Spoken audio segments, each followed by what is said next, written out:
Hello everybody, my name is and welcome to my channel. We are doing another Minecraft mob battle, I guess, and in the last one we did the Ender Dragon versus the Wither, which kind of came up kind of anticlimactic, so I was not particularly happy about that episode. That being said, I do have a lot more matches that I want to kind of see in terms of like two Minecraft mobs pit against each other and pretty much to see who comes out victorious. And for this particular episode, I was kind of deciding what type of matchup I would like to see. As you can see, inspired by the mobs at the back, the wolves, I decided to do a mob battle. The battle of the packs. Wolves versus zombie pigments. At the statistics of the mobs, and we're gonna start with the wolf. The wolf actually has two different versions. The wolf comes in either the wild version or the tame version. The wild has a 8 health point, while tame has 20 health point, which is more than double the wild wolves. For the wild wolves, it does a damage of 4 points at normal and 6 points at hard. However, for tame wolves, the damage is pretty much equal 4 damage regardless which game mode you are playing. While I think the adult and baby wolves does the same damage across the board, we're going to use the adult wolves at normal mode for this experiment, and wolves obviously spawn in grass and variety of forest.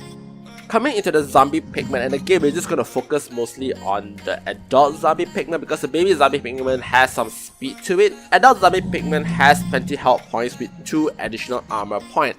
At normal, its attack strength it does 8 damage, and hard it does 12 damage. It spawns in the nether or the nether portal, but it can also spawn in the overworld when lightning strikes 3 to 4 blocks away from a pig. And it also has a golden sword as its weapon. Comparing the statistics side by side, it seems pretty obvious that the zombie pigment would win this match. The zombie pigment has 20 health point plus 2 armor, and the wolves only has 20 flat at tame and not even at wild.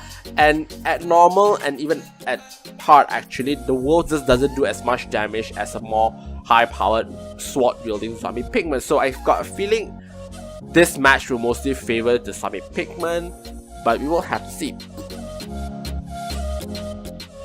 Match, I held it in a creative super flat world just so that we have a bit more wide open space that's not obstructed, and my initial plan was just to build a stage made out of obsidian and just layer it with walls, but my inner building requirement, I guess, decided to beautify it with some red concrete, diorite and some lamps. And since both these mobs are not explosive kinds, it's pretty safe to use this stage, which I kinda like it. It is a 20 by 20 stage layer with 2 layers of walls just to prevent the mobs from coming out, and the space is actually pretty decent that the mobs has a lot of rooms to run around and collect into the center if they want to.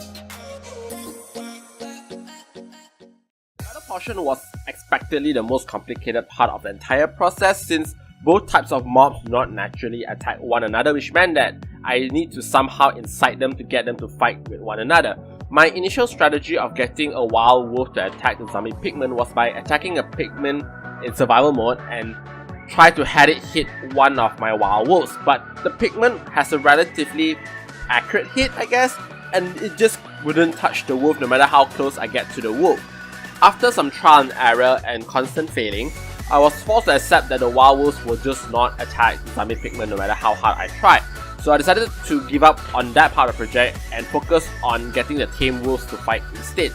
This was a much easier process since tame wolves will target anything attacked by its masters, even if I'm in a creative mode. I started by doing a 10v10 fight, spawning 10 zombie pigments on one end and tame 10 wolves on the other end of the stage.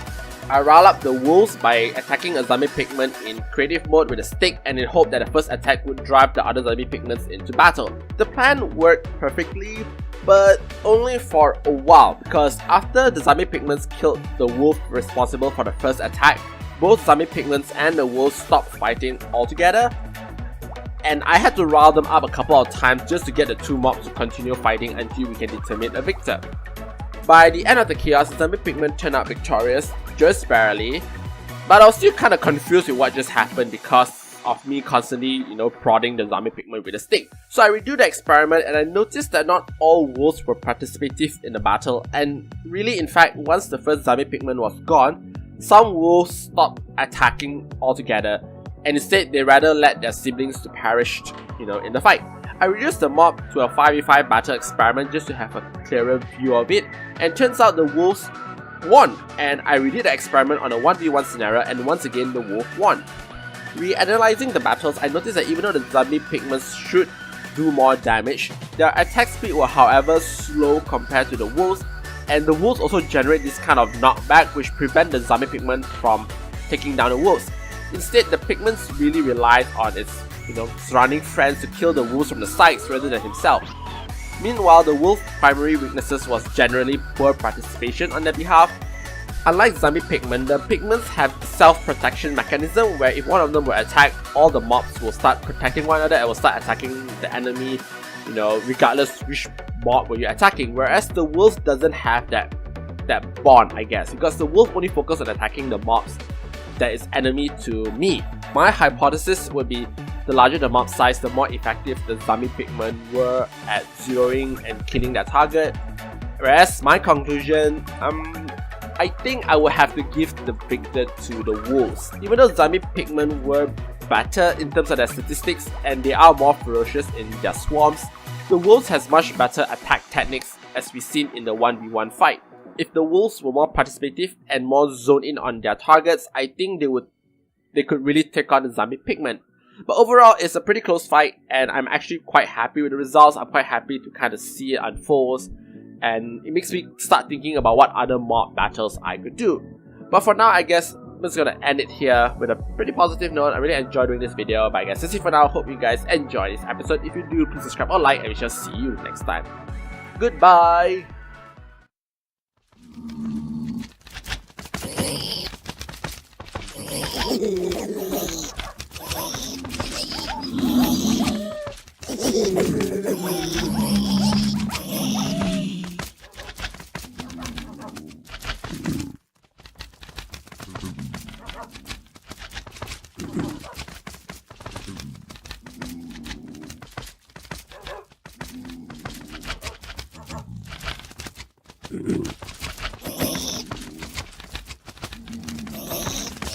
Thank you.